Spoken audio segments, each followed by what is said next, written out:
ಕನ್ನಡ ಜಾಣಜಾಣಿಯರ ನಮಸ್ಕಾರ. ಈ ಸಲ ಮಂಡ್ಯದಲ್ಲಿ ನಡೆಯುವ ಕನ್ನಡದ ಹಬ್ಬ, ಅಕ್ಷರದ ಹಬ್ಬ, ಕನ್ನಡ ಸಾಹಿತ್ಯ ಸಮ್ಮೇಳನ, ಅಖಿಲ ಭಾರತ ಕನ್ನಡ ಸಾಹಿತ್ಯ ಸಮ್ಮೇಳನ ಐತಿಹಾಸಿಕವಾಗಿರುತ್ತೆ. ಒಂದು ಐತಿಹಾಸಿಕ ಕ್ಷಣಕ್ಕೆ ಸಾಕ್ಷಿಯಾಗುತ್ತೆ, ಮುನ್ನುಡಿ ಬರೆಯುತ್ತೆ. ಯಾವುದ್ರ ಬಗ್ಗೆ ಗೊತ್ತಿದೆ ನಿಮಗೆ? ಬಹುಶಃ ಈ ದೇಶದ ಆಹಾರದ ಬಗ್ಗೆ ಕೆಲವರು ಅಭಿಪ್ರಾಯ ಇರೋದು ನೋಡಿದರೆ ಬೇರೆ ಬೇರೆ ಕೇಳಿದ್ರೆ ಹಂಡು ಪಡ್ಕೊಂಡು ನಗ್ತಾರಲ್ಲ. ಅದಕ್ಕೆ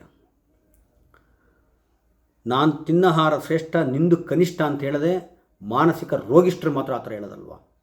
ಅದು ಮಾನಸಿಕ ಊನತೆ ಅಂತ ಕರೀತಾರೆ. ಅದನ್ನ ದೈಹಿಕ ಅಲ್ಲ, ಮಾನಸಿಕ ಊನತೆ ಅಲ್ವ ಅದು. ಮನುಷ್ಯ ಅಥವಾ ಯಾರೇ ಆಗಲಿ ಪೂರ್ತಿ ವೆಜ್ಜು ಅಥವಾ ಪೂರ್ತಿ ನಾನ್ ವೆಜ್ ಅನ್ನೋದೇ ತಪ್ಪಲ್ವ. ಯಾರೋ ಪೂರ್ತಿ ವೆಜ್ ಅಲ್ಲ, ಪೂರ್ತಿ ನಾನ್ ವೆಜ್ಜು ಅಲ್ಲ. ವಿಂಗಡಿಸೋದು ಯಾಕೆ ಈ ಥರ? ಆ ಥರ ನೀವು ನೋಡೋಕೆ ಹೋದರೆ ಮಾಂಸಾಹಾರ ತಿನ್ನುವ ಲೇಖಕರನ್ನೆಲ್ಲ ಬ್ಯಾನ್ ಮಾಡಿ, ವೇದಿಕೆಯನ್ನು ಹತ್ತಿಸ್ಬೇಡಿ. ಇದುವರೆಗೂ ಅವರಿಗೆ ಕೊಟ್ಟಿರುವ ಪುರಸ್ಕಾರಗಳು, ಅದು ಜ್ಞಾನಪೀಠ ಆಗಿರಲಿ, ಕೇಂದ್ರ ಸಾಹಿತ್ಯ ಅಕಾಡೆಮಿ, ಯಾವುದು ಬೇಕಾಗಿರಲಿ ಎಲ್ಲ ವಾಪಸ್ ತಗೊಳ್ಳಿ. ಯಾರು ಬೇಡ ಅಂತಾರೆ? ಅಷ್ಟೇ ಅಲ್ಲ, ನಾನ್ ವೆಜ್ ತಿನ್ನೋರಿಗೆ ಒಂದು ವೆಜ್ ತಿನ್ನೋರು ಮಾತ್ರ ನಿಮಗೆ ಟ್ಯಾಕ್ಸ್ ಕಟ್ಟಿದಾರ? ಇವ್ರ ದುಡ್ಡಲ್ಲಿ ಮಾತ್ರ ನಡೀತಾ ಇದೆಯಾ? ಸ್ಥಳೀಯವಾಗಿ ಆಯಾ ಪ್ರದೇಶದಲ್ಲಿ ಏನು ಪ್ರಸಿದ್ಧವಾಗಿದೆ ಅದಕ್ಕೆ ಆದ್ಯತೆ ಕೊಡೋದು ವಾಡಿ ಅಲ್ವಾ? ಇಷ್ಟು ವರ್ಷ ಇತ್ತತ್ರ ಇನ್ನೇನು ಸ್ವಲ್ಪ ದಿವಸ ಹೋದರೆ 100 ವರ್ಷ ಆಗುತ್ತೆ ಬರುತ್ತೆ ಸಾಹಿತ್ಯ ಪರಿಷತ್ಗೆ. ಯಾವ ಮಹಾನ್ ಭಾವ್ರಿಗಿದು ಒಳ್ಳೆಯೇ ಇಲ್ವಾ? ಅಥವಾ ಅವ್ರ ಕಪಿಮುಷ್ಟಿಯಲ್ಲಿ ನೀವು ಸಿಗಾಕೊಂಡಿದ್ರಾ? ಆಹಾರದ ವಿಚಾರ ಯಾರು ದುನಿಯತ್ತಿಲ್ವಲ್ಲ. ಚಂಪಾ ಅಂತ ಬಂಡಾಯ ಸಾಹಿತಿಗಳಿದ್ದರು ಸಹ. ಇದು ದುರಂತ ಅಲ್ವಾ? ಏನಂತ ನೋಡೋಣ. ಎಲ್ಲದಕ್ಕಿಂತ ಮುಂಚೆ ನಮ್ಮ ಕನ್ನಡ ಜಾಣ ಅನ್ನೋ ಯೂಟ್ಯೂಬ್ ಚಾನಲ್ನ ಸಬ್ಸ್ಕ್ರೈಬ್ ಮಾಡ್ಕೊಳ್ಳಿ, ನಮ್ಮ ಸಪೋರ್ಟ್ ಮಾಡಿ ಅಂತ ಹೇಳ್ತಾ, ಸ್ನೇಹಿತರೆ, ಇದೇ 21ನೇ ತಾರೀಕು ಮಂಡ್ಯದಲ್ಲಿ ಶುರುವಾಗುತ್ತಲ್ಲ ಅಕ್ಷರದ ಹಬ್ಬ, ಕನ್ನಡದ ಹಬ್ಬ ಅಂತ ಕರಿತೀವಿ. 3 ದಿನಗಳ ಕಾಲ ನಾಡಿನ ಬೇರೆ ಬೇರೆ ಮೂಲೆಯಿಂದ ಅಥವಾ ಆಸಕ್ತಿ ಇದ್ದರು ದೇಶದ ವಿದೇಶದಿಂದಲೂ ಸಹ ಬರ್ತಾರೆ. ಸಾಹಿತ್ಯ ಆಸಕ್ತರು ಎಲ್ಲ ಬರ್ತಾರೆ. ಅಲ್ಲಿ ಅವರಿಗೆ ಒಂದು ರೀತಿಯ ಗೌರವವಾಗಿ ಊಟ ತಿಂಡಿ ಕೊಟ್ಕೊಂಡು ತುಂಬ ಗೌರವದಿಂದ ನೋಡಿಕೊಂಡು ಹೋಗೋದು ಅದು ಕರ್ತವ್ಯ ಸಹ. ಇಲ್ಲಿ ಒಂದು ದೊಡ್ಡ ವಿಚಾರ ಏನಪ್ಪ ಇದ್ದಾರೆ ಅಂದರೆ, ಕನ್ನಡ ಸಾಹಿತ್ಯ ಪರಿಷತ್ತಿಂದಲೇ ಹೊರಡಿಸಿದ್ದಾರೆ ಅಲ್ಲಿ ಏನೇನು ನಿಷಿದ್ಧ ಅಂತ ಹೇಳ್ಬಿಟ್ಟು. ಗಾಂಜಾ, ಅಫೀಮು, ಆಮೇಲೆ ಮಾದಕ ವಸ್ತುಗಳು, ಆಮೇಲೆ ಡ್ರಿಂಕ್ಸು ಅಂದರೆ ಎಂಡ ನಿಷೇಧ ಖಂಡಿತ, ಅದೆಲ್ಲ ಇರಬೇಕು, ಅದೆಲ್ಲ ನಿಷೇಧ ಮಾಡಬೇಕು. ಜೊತೆಗೆ ಮಾಂಸಾಹಾರ ನಿಷೇಧ ಅಂತ ಹೇಳಿದ್ದಾರೆ. ಮಾಂಸಾಹಾರ ಯಾರು ತೋಲಾಂಡಿ ಅಪ್ಪ ಇವರು ಹೇಳೋಕ್ಕೆ? ಯಾಕೆ ನಿಷೇಧ? ಮಾಂಸಾಹಾರ ಅಂದರೆ ಏನು, ತಿನ್ನೋರು ಕೆಟ್ಟವರ? ಸರಿ ಇಲ್ವಾ ಅವರು? ಅಲ್ಲ ರೀ, ಮಾಂಸಾಹಾರ ಕನಿಷ್ಠ ಇನ್ಯಾವುದು ಶ್ರೇಷ್ಠ ಅಂತ ಜಗತ್ತಲ್ಲಿ ಯಾರಾದರೂ ಕೇಳಿದ್ರೆ ಅಂಡು ಬಿಡ್ಕೊಂಡು ನಗ್ತಾರೆ. ಏನು ರೀ ಹುಚ್ಚರ ಇವರು ಅಂತ ಹೇಳ್ಬಿಟ್ಟು ಆ ಥರ ಮಾತಾಡೋರು.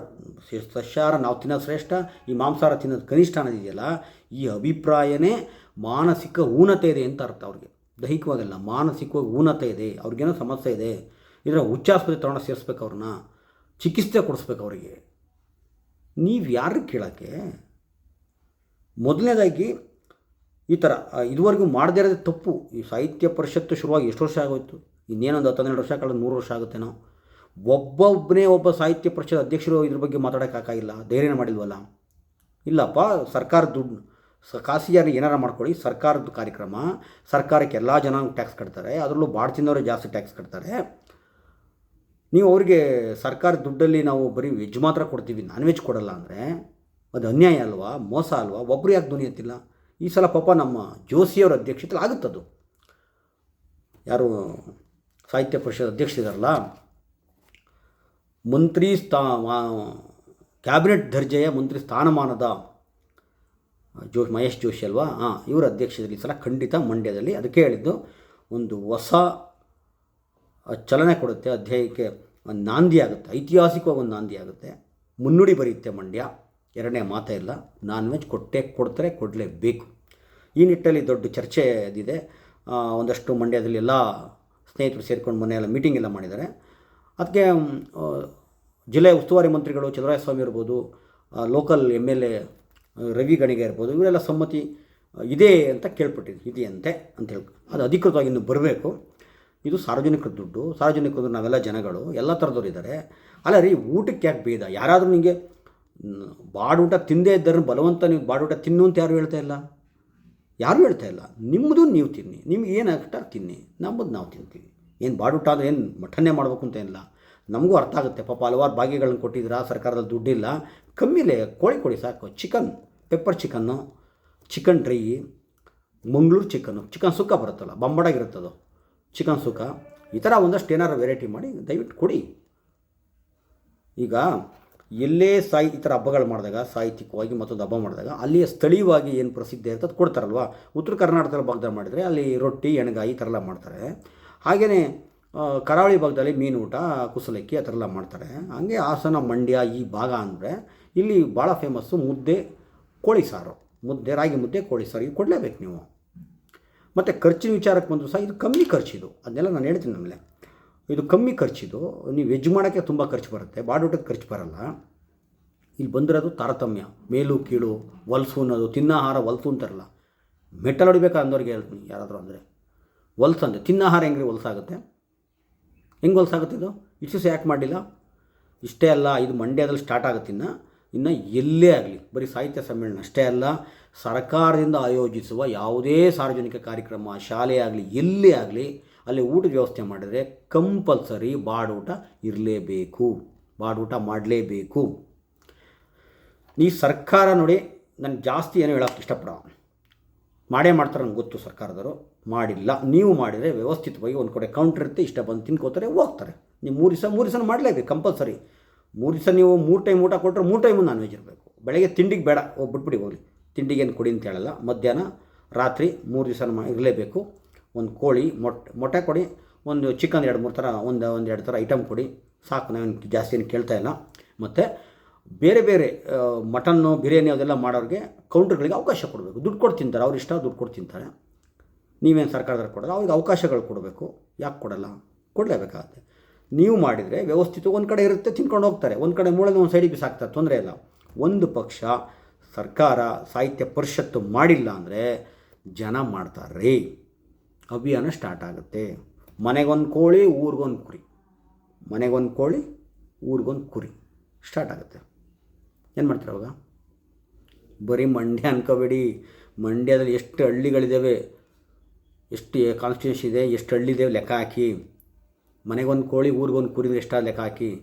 ಬರೀ ಮಂಡ್ಯ ಅಲ್ಲ, ಪಕ್ಕದಲ್ಲಿರುವ ಹಾಸನ, ಮೈಸೂರು ಈ ಜಿಲ್ಲೆಗಳಿಂದಲೂ ಕೊಡ್ತಾರೆ. ಇನ್ನೂ ಸಾಕಾಗಿಲ್ಲ ಅಂದರೆ ಇಡೀ ಕರ್ನಾಟಕಕ್ಕೆ ಕರೆ ಕೊಡಬೇಕಾಗುತ್ತೆ. ಮನೆಗೊಂದು ಕೋಳಿ, ಊರಿಗೊಂದು ಕುರಿ ಕೊಡಿ ಅಂತೇಳ್ಬಿಟ್ಟು. ಎಷ್ಟು ಟನ್ ಬರುತ್ತೆ, ಎಷ್ಟು 1000 kg ಆಗುತ್ತೆ, ಊಹಾತೀತ.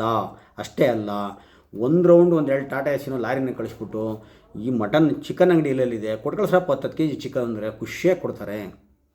ಎಷ್ಟು ಟನ್ನು, ಊಹಾತೀತ. ಅವರು ಎಲ್ಲಿ ಬೇಕಲ್ಲಿ ನಾವೇ ಹಂಚಕ್ಕೆ ಶುರು ಮಾಡಿಬಿಟ್ರೆ ಎಲ್ಲಿ ಬೇಕಲ್ಲಿ ತಿಂದು ಎಲ್ಲಿ ಬೇಕಲ್ಲಿ ಮೂಳೆ ಬಿಸಾಕ್ಬಿಡ್ತಾರೆ. ಮಂಡ್ಯದ್ರ ಮೊದಲೇ ಕಬ್ಬಿನ ಜಲ ಬಿಸಾಕ ಅಭ್ಯಾಸ ಅವ್ರಿಗೆ, ಎಲ್ಲೆಲ್ಲಿ ಬೇಕಲ್ಲಿ ಬಿಸಾಕ್ಬಿಡ್ತಾರೆ. ಇದಕ್ಕೆ ಅವಕಾಶ ಮಾಡಿಕೊಡ್ಬೇಡಿ. ಸರ್ಕಾರ ಗೌರವವಾಗಿ ನಮ್ಮ ಊಟಕ್ಕೆ ಮರ್ಯಾದೆ ಕೊಟ್ಟು, ಸಿದ್ದರಾಮಯ್ಯ ನೀವು ಮಾತ್ರ ಮೀನು ತಿಂದು ಧರ್ಮಸ್ಥಳಕ್ಕೆ ಹೋಗ್ಬೋದು, ನಾವು ಬಾಡ್ ತಿಂದು ಅಕ್ಷರ ಜಾತ್ರೆ ಬರೋಂಗಿಲ್ವಾ? ಕೊಡ್ಬೇಕು ನೀವು. ಯಾಕೆ ಕೊಡಲ್ಲ? ಕೊಡಲೇಬೇಕು. ಗೌರವ ಇರುತ್ತೆ, ಗೌರವ ನಡೆಸ್ಕೊಳ್ಳಿ, ಕೊಡಲೇಬೇಕು ಬಾಡೂಟ. ಮತ್ತು ದುರಂತ ಚಂಪಾಂತ ಬಂಡಾಯ ಸಾಹಿತಿಗಳಿದ್ರು ಸಹ ವಿಚಾರ ಇರ್ತಿಲ್ವಲ್ಲ ಸ್ವಾಮಿ. ಈಗ ನಿಯೋಜಿತ ಅಧ್ಯಕ್ಷರಾಗಿದ್ದಾರಲ್ಲ ಸಾಹಿತ್ಯ ಸಮ್ಮೇಳನದ ಅಧ್ಯಕ್ಷರು, ಅವರು ಮಾತಾಡಬೇಕು. ಇಲ್ಲಪ್ಪ ಅವ್ರ ಊಟ ಅವರು ಏನು ತಿಂತಾರೆ ತಿನ್ಕೊಳ್ಳಿ, ಅದನ್ನು ಯಾವ ಕಾರಣಕ್ಕೂ ಬೇಡ ಅನ್ನಬಾರ್ದು, ಕೊಡಬೇಕು ಅಂತೇಳಿ ಹೇಳಬೇಕು. ಮತ್ತು ನಮ್ಮ ಭಯಂಕರ ಸಾಹಿತಿಗಳು ಇವರೆಲ್ಲ ಇದ್ದಾರಲ್ಲ, ಮಾತಾಡಬೇಕು ಅಷ್ಟೇ. ಇಲ್ಲ ಆಗಲ್ಲ ಅಂದರೆ ನೀವು ಮಾಂಸ ತಿನ್ನುವ ಲೇಖಕರನ್ನ ಅಲ್ಲಿ ವೇದಿಕೆ ಮೇಲೆ ಹತ್ತಿಸ್ಬೇಡಿ, ಮಾಂಸ ತಿನ್ನಿಸ್ಬೇಡಿ, ಯಾವ ಗೋಷ್ಠಿಗೂ ಕರಿಬೇಡಿ. ಮತ್ತು ಮಾಂಸ ತಿನ್ನುವ ಲೇಖಕರಿಗೆ ಸರ್ಕಾರದಿಂದ ಕೊಡಮಾಡಿರುವ ಎಲ್ಲ ಪ್ರಶಸ್ತಿ ಗೌರವಗಳನ್ನು ವಾಪಸ್ ತಗೊಳ್ಳಿ. ಅದು ಇನ್ನು ಜ್ಞಾನಪೀಠ, ಕುವೆಂಪು ಬಂದರೆ ಜ್ಞಾನಪೀಠ ಇರ್ಬೋದು, ಕೇಂದ್ರ ಸಾಹಿತ್ಯ ಅಕಾಡೆಮಿ ಇರ್ಬೋದು, ರಾಜ್ಯ ಸಾಹಿತ್ಯ ಅಕಾಡೆಮಿ ಪ್ರಶಸ್ತಿ ಇರ್ಬೋದು, ಏನೇನು ರಾಜ್ಯ ಕೇಂದ್ರ ಎಲ್ಲ ವಾಪಸ್ ತಂಬಿಡಿ. ಮಾಂಸ ತಿನ್ನಲು ಕೊಟ್ಟಿದ್ದರೆ ಯಾವುದೇ ಸಾರ್ವಜನಿಕ ಕರಿಬೇಡಿ. ನೀವು ಮಂಡ್ಯದಲ್ಲಿ ನಾಂದಿ ಆಗುತ್ತೆ, ಮುಂದಡಿ ಇಡ್ತಾರೆ. ಅರ್ಥ ಆಯ್ತಾ?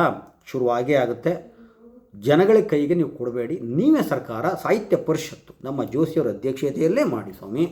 ನಿಮ್ಮ ಊಟ ನಿಮ್ಮದು, ನಮ್ಮ ಊಟ ನಮ್ಮದು ಅಲ್ವಾ? ಇಲ್ಲಿ ಯಾರು ಪೂರ್ತಿ ವೆಜ್ ಅಲ್ಲ, ಪೂರ್ತಿ ನಾನ್ ವೆಜ್ ಅಲ್ಲ. ನಾವು ವೆಜ್ಜನ್ನು ಕಂಡಮ್ ಮಾಡ್ತಾನೆ ಇಲ್ಲ. ಇಷ್ಟ ಬಂದು ಅದು ತಿಂತಾರೆ, ಇದಷ್ಟು ಇಷ್ಟ ಬಂದು ಇದು ತಿಂತಾರೆ ಅಂತ ಹೇಳ್ತಾ, ಸಾರ್ವಜನಿಕರ ಬಗ್ಗೆ ಮಾಡೋಕ್ಕೆ ಬಿಡಬೇಡಿ, ನೀವೇ ಮಾಡಿ. ಇಲ್ಲಾಂದರೆ ಮುಂದೆ ನಾವು ಏನು ಮಾಡಬೇಕು ಅಂತ ನಮಗೆ ಗೊತ್ತು. ನಾನು ಹೇಳಿದ್ದು ಆಲ್ರೆಡಿ ಇಂಟು ಕೊಟ್ಟಿದ್ದೀನಿ ನಿಮಗೆ. ಊರಿಗೊಂದು ಕುರಿ, ಮನೆಗೊಂದು ಕೋಳಿ ಅಭಿಯಾನ ಸ್ಟಾರ್ಟ್ ಆಗುತ್ತೆ. ಬರೀ ಮಂಡ್ಯ ಅಲ್ಲ, ಎಂಟೈರ್ ಕರ್ನಾಟಕ. ಅಷ್ಟೇ ಅಲ್ಲ, ಎಲ್ಲ ಜಿಲ್ಲೆಗಳಲ್ಲೂ ಸಾರ್ವಜನಿಕರು ಡಿ ಸಿಗಳಿಗೆ ಹೋಗಿ ನೀವು ಮನವಿ ಕೊಡಬೇಕು. ನಾವೆಲ್ಲ ಸಾಹಿತ್ಯ ಸಮ್ಮೇಳನಕ್ಕೆ, ಸಾಹಿತ್ಯದ ಹಬ್ಬದ ಜಾತ್ರೆಗೆ ಹೋಗ್ತಾ ಇದ್ದೀವಿ, ನಮ್ಗಲ್ಲಿ ಬಾಡೂಟ ಬೇಕು, ಸರ್ಕಾರಕ್ಕೆ ಕೊಡಬೇಕು ಸರ್ಕಾರ ಅಂತೇಳಿ ನೀವು ಮನವಿ ಕೊಡಿ. ಒಳ್ಳೆಯ ರೀತಿಯಲ್ಲಿ ಹೋಗೋಣ. ಖಂಡಿತ ಸರ್ಕಾರದವ್ರು ಮಾಡ್ತಾರೆ, ಆ ನಂಬಿಕೆ ನಮಗಿದೆ. ನಮ್ಮ ಜೋಶಿಯವ್ರು ಮಾಡೇ ಮಾಡ್ತಾರೆ. ನಮ್ಮ ಮಹೇಶ್ ಜೋಶಿಯವ್ರು ಇದ್ದಾರಲ್ಲ, ಅವ್ರು ಖಂಡಿತ ಒಂದು ಹೊಸ ಆದೇಶ ಇದಕ್ಕೆ ನಂದಿ ಆಡೇ ಆಡ್ತಾರೆ. ಖಂಡಿತ ಮಾಡ್ತಾರೆ ಅವರು. ಆ ನಂಬಿಕೆ ನಮಗಿದೆ. ನಮಸ್ಕಾರ.